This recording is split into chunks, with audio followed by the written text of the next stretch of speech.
Indonesia merupakan sebuah negara yang sangat kaya dengan hasil bumi dengan ekonominya bernilai trilion dolar, antara yang paling pantas berkembang di dunia dan turut menjadi rebutan persaingan geopolitik antara Amerika Syarikat dan China. Negara ini mengambil pendekatan yang neutral dan mempunyai hubungan baik dengan dua negara tersebut, tetapi disebabkan kedudukannya yang amat strategik, Indonesia sebenarnya boleh terperangkap tanpa sengaja dalam persaingan dua kuasa besar ini, terutamanya jika berlaku konflik di perairan Laut Cina Selatan. Dalam persidangan ASEAN pada tahun 2023 dan 2022, Presiden Joko Widodo pernah menyatakan bahawa Indonesia bersama-sama negara ASEAN yang lain tidak akan menjadi proksi kepada mana-mana kuasa dunia dan tidak akan sesekali menjadi barisan harapan sekiranya Perang Dingin tercetus. Negara Indonesia adalah sangat penting bagi China sebagai hub perdagangan dan bagi Amerika Syarikat pula untuk mengekalkan tunjang demokrasi di rantau Indo-Pasifik. Jadi dalam video kali ini, kita akan melihat kenapa Indonesia menjadi rebutan dua kuasa besar ini. Teruskan menonton. Kepada semua peminat setia APHD Channel, disebabkan terdapat banyak video yang disekat atau di-ban, kini APHD telah membangunkan satu lagi platform terbaru iaitu mobile apps, dan aplikasi ini boleh dimuat turun di Google Play dan juga Apple Store. Di platform ini, semua video eksklusif, unsensor, video terbaru dan tanpa iklan akan ditayang di sini.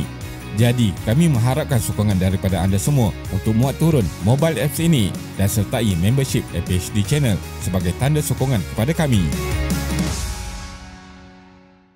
Sebelum memahami kenapa Indonesia menjadi rebutan, kita perlu memahami negara ini berdasarkan sejarah terlebih dahulu. Selepas mengiktiraf kemerdekaannya pada tahun 1945, Indonesia mempunyai hubungan positif dengan negara China. Presiden Indonesia yang pertama, Soekarno, melihat ideologi komunisme dari China sebagai inspirasi bagi Parti Komunis Indonesia (PKI). Pada tahun 1955, PKI mempunyai 2 juta ahli, menjadi parti komunis terbesar selain di Rusia dan China, dan berjaya memenangi kerusi dalam pilihan raya Parlimen Indonesia. PKI menyokong pemerintahan Soekarno dengan ideologi yang dibawa beliau, iaitu Nasakom, iaitu nasionalisme, agama dan komunisme. Dari tahun 1959 hingga tahun 1965, pentadbiran dengan cara demokrasi terpimpin dan Nasakom yang dibawa oleh Soekarno adalah kukuh. Kemudian pada tahun yang sama, berlaku peristiwa berdarah Gerakan 30 September G30S untuk menjatuhkan golongan sayap kiri komunis dan Soekarno.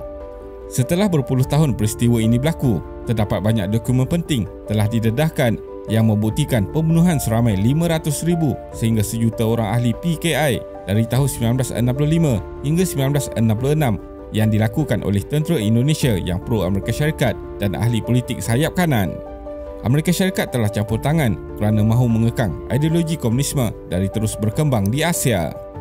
Peristiwa ini juga menjadi titik permulaan kepada Orde Baru, iaitu pemerintahan di bawah pemimpin tentera Jeneral Soeharto yang berlangsung selama 32 tahun daripada 11 Mac 1966 hingga tahun 1998.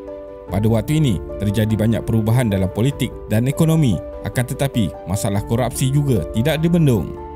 Selepas berlaku krisis ekonomi Asia 1997, kepercayaan terhadap pemerintahan Soeharto akhirnya berakhir dan beliau digulingkan pada 21 Mei 1998. Di bawah pemerintahan Soeharto, beliau mengharamkan pengajaran dalam bahasa Cina dan sebarang penerbitan dalam bahasa Cina dilarang untuk dicetak.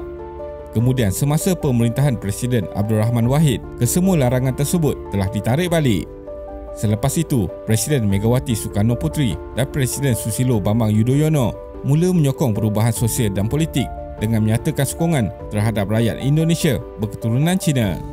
Dapat dilihat bahawa beberapa dekad selepas pemerintahan Soeharto, hubungan diplomatik antara China dengan Indonesia semakin baik dan kini Presiden Joko Widodo yang memegang tampuk pentadbiran sejak tahun 2014 telah menjadikan negara China rakan dagangan utama. Bagaimana hubungan Indonesia dan China? Indonesia ialah negara ASEAN pertama yang membuat hubungan diplomatik sejurus selepas Republik Rakyat China diisytiharkan secara rasmi oleh Mao Zedong, iaitu pengerusi Parti Komunis China (PKC) pada 1 Oktober 1949. Tetapi hubungan diplomatik ini terhenti seketika semasa pemerintahan di bawah Presiden Soeharto. Indonesia tidak terlibat dalam pertelingkahan sepadan di Laut Cina Selatan seperti negara-negara Asia Tenggara lain iaitu Malaysia, Filipina, Vietnam dan Brunei kerana perairan Indonesia tidak termasuk dalam tuntutan Nine Dash Line oleh China. Tetapi Presiden Jokowi pernah menyatakan tuntutan dibuat oleh China adalah tidak berasas di bawah undang-undang antarabangsa dan menegaskan bahawa keamanan serta kestabilan di kawasan Asia Pasifik adalah penting untuk pertumbuhan ekonomi serantau. China merupakan rakan dagangan terbesar Indonesia dengan jumlah ekspor ke China bernilai 65.9 bilion US dollar pada tahun 2022. Jokowi melihat China sebagai negara yang mampu membantu membawa jaringan infrastruktur antara kepulauan Indonesia lebih dekat dengan kedua-dua inisiatif iaitu China Belt and Road Initiative BRI dan Indonesia Global Maritime Fulcrum mempunyai misi yang sama. Inisiatif jalur dan laluan BRI oleh China telah mengeratkan lagi hubungan dua negara ini. Walaupun terdapat kritikan bahawa ianya bakal membebankan Indonesia dengan hutang kerana kebanyakan kos ditanggung oleh pinjaman daripada China Development Bank, akan tetapi tidak dinafikan bahawa Indonesia mendapat faedah daripada pembangunan infrastruktur negara. Salah satu projek yang disertai oleh China ialah kereta api laju Jakarta-Bandung sepanjang 142 km bernilai 7.3 bilion US dollar yang telah dilancarkan pada Oktober 2023. Masa perjalanan disingkatkan daripada 3.5 jam kepada hanya 40 minit sahaja. Sehingga 24 Disember 2023, sejuta penumpang telah menggunakan infrastruktur tersebut yang juga kereta api laju pertama di Asia Tenggara. China dan Indonesia juga telah mempertimbangkan untuk menyambung projek tersebut sepanjang 700 km sehingga ke Surabaya. Presiden Xi Jinping pula menyatakan bahawa China bersedia untuk meningkatkan lagi kerjasama strategik dengan Indonesia supaya dapat memberi contoh kepada rantau Asia dan dunia bagaimana hubungan yang adil dan positif antara negara membangun boleh dilakukan untuk faedah bersama. Indonesia pula selesa dengan polisi luar yang dibuat oleh mana-mana negara yang bukannya atas dasar persaingan kuasa tetapi menjaga kepentingan bersama. Bagaimana hubungan Indonesia dan Amerika Syarikat? Indonesia adalah negara demokrasi ketiga terbesar di dunia dan sebagai penyumbang ekonomi terbesar di ASEAN iaitu merangkumi sehingga 40% nilai keseluruhan. Amerika Syarikat adalah antara negara terawal menjalinkan hubungan diplomatik dengan Indonesia pada tahun 1949 selepas Indonesia mengumumkan kemerdekaan dari penjajahan Belanda.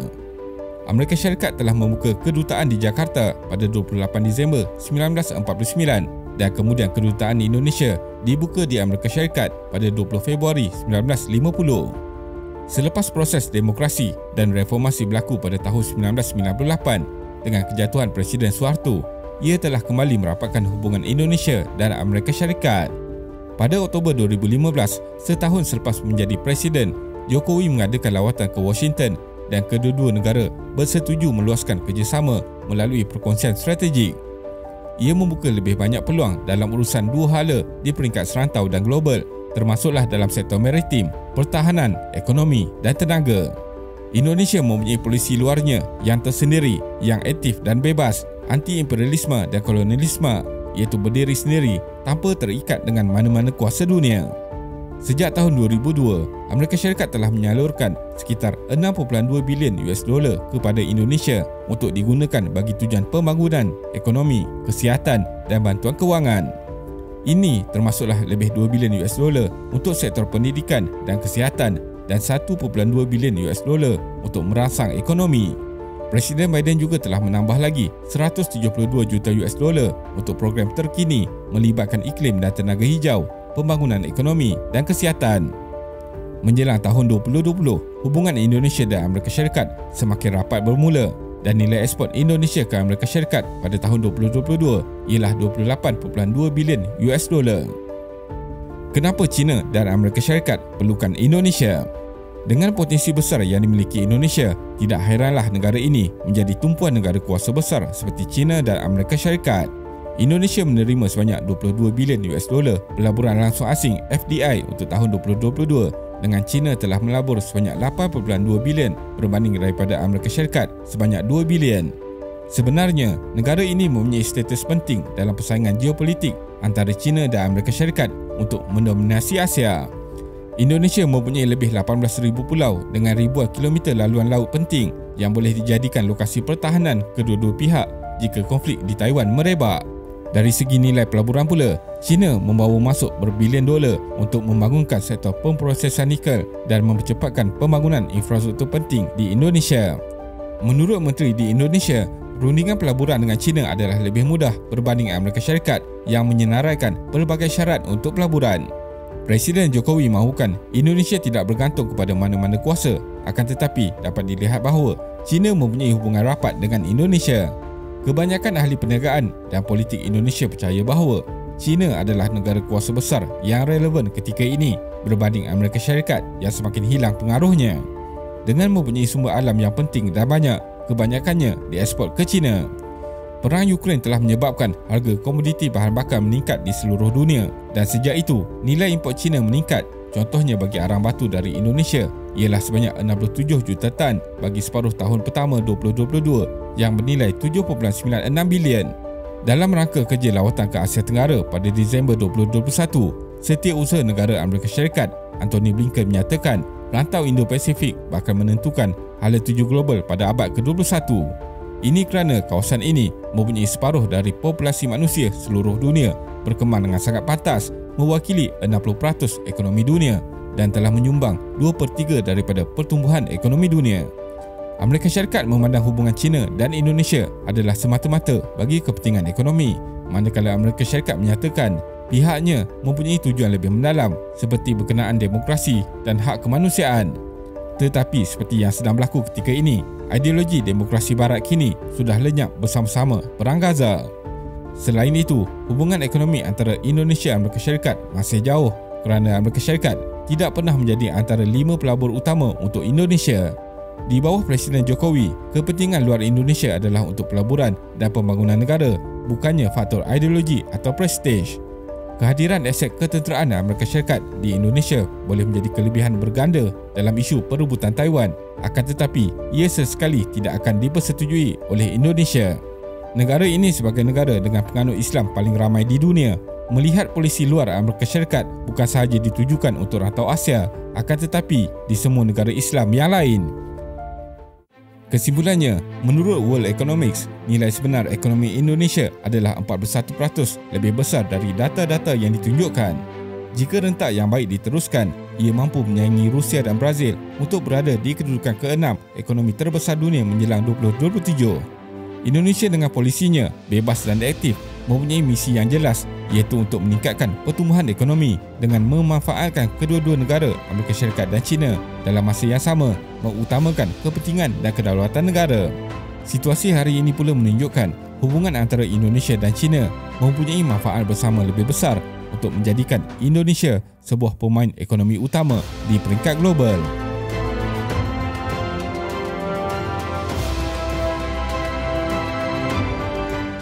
Kepada semua peminat setia APHD Channel, disebabkan terdapat banyak video yang disekat atau di-ban, kini APHD telah membangunkan satu lagi platform terbaru iaitu mobile apps dan aplikasi ini boleh dimuat turun di Google Play dan juga Apple Store.